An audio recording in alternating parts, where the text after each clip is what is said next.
Yo, what's crack everybody, boy present hapa Savage D, mnyama mkali alama tali nguruwe afugiki ama vipi? Chizi kashaitikia amina, na leo tupo kwenye uzinduzi wa album kali kabisa.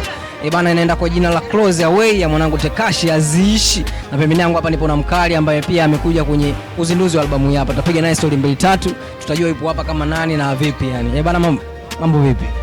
Kama kaa nyama kabisa au nyama mwingi. Bana, upoaji umezingatiwa sana. Pamoja sana. Tukianza na majina yako mwanangu, unaitwa nani? Naam? Tukianza na majina yako. Mimi kwa majina yangu ya sanaa naitwa Kapilima au Mondinho. Mondinho. Na Mondi, leo tupo kwenye uzinduzi wa album ambayo inaenda kwa jina la Close Away. Kwa wewe binafsi ukisikia ile jina la Close Away ambayo limebeba album, inakujia picha gani kuelekea kusikiliza hii album? Yaani kwa kifupi ndio maana niko hapa. Album sijaisikia, ila Tekashi au Aziishi ni msanii mzuri sana, nyimbo zake nazisikiliza, nazifuatilia, na ndio maana niko hapa ili mradi niangalie ngoma zake katika album zikoje. Naamini ngoma zitakuwa nzuri sana. Na unazungumziaje kwenye wasanii wengi wa singeli wanafanya album? Album ni kitu ambacho kinakuwa kinachukua maandalizi mengi sana kuelekea kufanya muziki ambao watu watakusikiliza. Kwako wewe kuelekea kwa Tekashi ambaye unamfahamu, kitu gani unachokitegemea kwenye albamu ile pale? Ubunifu wa nyimbo. Mimi ninachomkubali Tekashi ni mbunifu. Yaani kama albamu labda inakuwa na nyimbo labda 15 au 16, lakini kuna mchanganyiko wa nyimbo, historia, inamaanisha historia.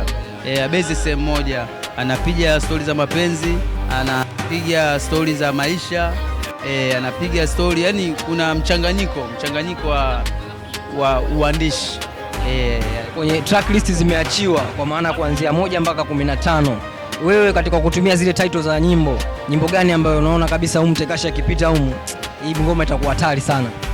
Mimi kuna nyimbo moja pale Msukule. Msukule nimeipenda title yake.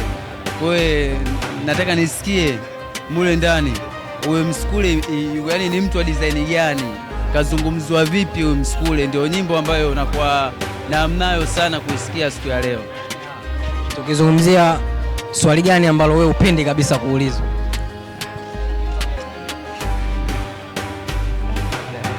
Swali ambalo sipendi kuulizwa amna.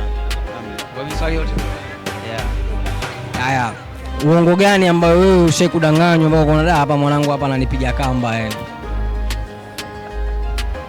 Uongo ambao nishakudanganywa nikaona hapa napigwa hapa sio kweli, hapa nachukuliwa. Uongo kwa mwingi sana. Ule ambao wewe mwenyewe unaona mwanangu hapa sio kweli. Kwa mtu yoyote yule au kwa Tekashi. Uongo. Uliamua kuja. Yani uongo ambao mimi siupendi sana, yule mtu ambaye anadanganya bila pointi. Yani anakuambia kitu ambacho mwenyewe unaona kabisa hapa sio kweli, hapa mimi kanipiga. Mimi ndo uongo ndo siupendaje. Kabla swali la mwisho ama vipi, tunaenda kwenye maswali ya kizushi na kupiga swali unanipa kirefu chake ama vipi? Kwenye simu yako na VPN? VPN sina. Ila ushaikutumia? Nishakutumia. Nataka niambie kirefu cha VPN. Kirefu cha VPN. Kirefu cha VPN sijui, uongo zambi. Ila mimi ninavyojua VPN ni ina support mtandao kama data hivi, au labda kwa mfano kama katikati hapa masuala ya maandamano, na maana kama katika mitandao ya kijamii kama TikTok huwezi kuingia. Ukiingia mtandao unakuwa mzito, hata kama ukiwasha data.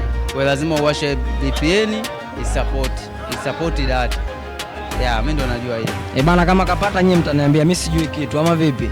Neno la mwisho kwa mwanao Tekashi kuelekea uzinduzi wake wa album siku ya leo. Neno la mwisho, kama Tekashi ananisikia au kama atanisikia na kama ataniona, kikubwa kibaa kubwa. Wasanii wa kibaa kwa wengi, ukizungumzia wengi wasanii wa kibaa na Tekashi naye mmoja hapo.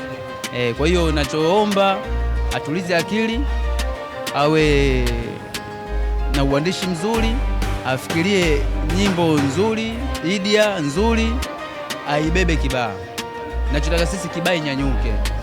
Wasanii wa Kibaha wako wengi na wanaojua, ila hawasikilizwi. Inakuwa vipi sasa wasanii wapo wengi lakini wanaotoka wachache? Okay.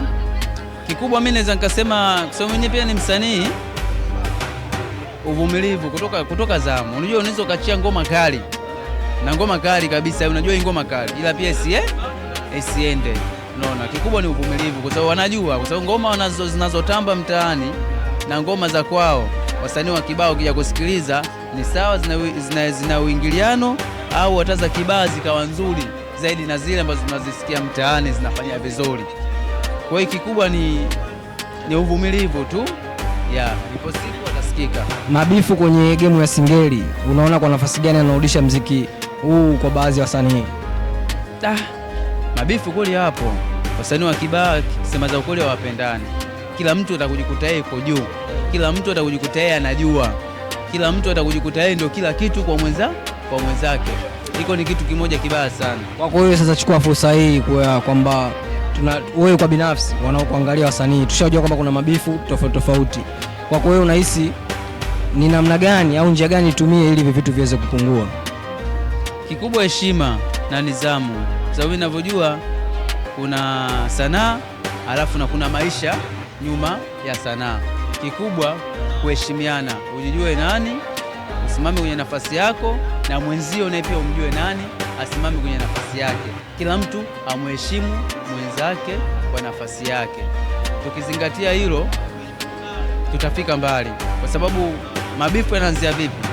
Msanii unajua wewe ndio top kuliko wasanii wenzako wote.